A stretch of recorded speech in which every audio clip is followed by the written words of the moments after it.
If you walked into a Silicon Valley venture capital firm today and pitched a business with 31,000 retail locations, zero property tax liability, and an active fleet of over 200,000 vehicles, they would value your company at well over $1 trillion.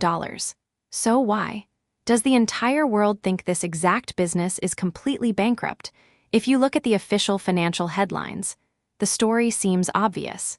The United States Postal Service is losing billions of dollars every single year. Mail volume is falling off a cliff.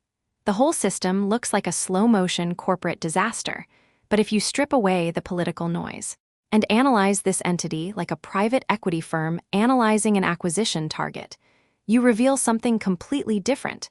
You discover a hidden financial engine, a masterclass in real estate arbitrage, and a logistics network so absurdly dominant that Wall Street could never replicate it. Today, we are doing a complete corporate breakdown of the world's most misunderstood financial entity, and by the time this investigation ends, you will realize that what looks like a failing government service is actually a stealth economic machine. To understand why this system actually works, we first have to look at how real estate is valued on Wall Street. Imagine owning a tiny retail shop on Main Street in any major American city. Every single month, you pay rent, insurance, utility bills, and heavy local property taxes. If your foot traffic drops even 10%, your profit margin completely vanishes. Now, consider the Postal Service across the United States. The post office operates over 31,000 physical retail locations. That is more physical footprint than McDonald's, Starbucks, and Walmart combined in thousands of small towns across the country. The post office sits on prime corner real estate, land that was acquired decades, sometimes even a century ago. Here is where the financial arbitrage gets fascinating. Because of its sovereign legal status, the Postal Service pays zero local property taxes on its owned real estate portfolio.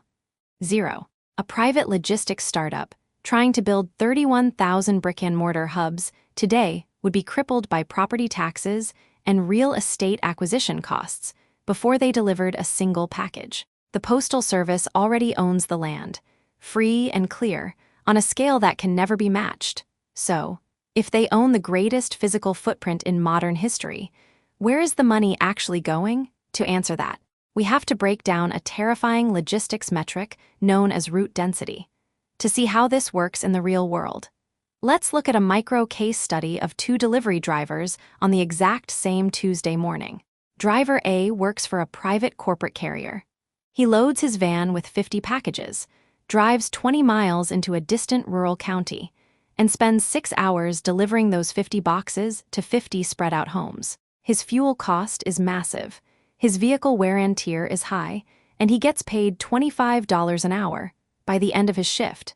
His company actually lost money on half of those deliveries because the cost of gas and labor was higher than the fee the customer paid to ship the box.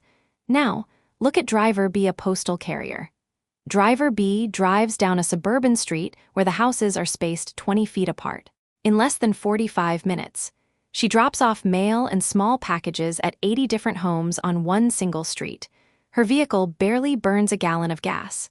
Her labor time per household is measured in seconds, not minutes. That is extreme route density, and in the logistics industry. Density is the only thing that separates massive corporate profits from total financial bankruptcy. When you deliver to every single door, every single day, the cost to stop at one additional house drops down to almost nothing. This creates a shocking financial dynamic that private companies tried to keep secret for decades. Major shipping corporations realized very quickly that sending their own trucks into low-density rural areas was completely destroying their overall profit margins. So, they did something counterintuitive. They began taking their own rural packages, driving them to a local post office, and paying the Postal Service a tiny fee to carry those packages that final mile to the porch. Think about the sheer brilliance of that business trade. The private carriers kept the high margin, long-distance shipping fees from corporate clients, while offloading the high-cost, unprofitable final mile onto the post office. They were using the post office as an outsourced infrastructure shield, which raises an incredible question.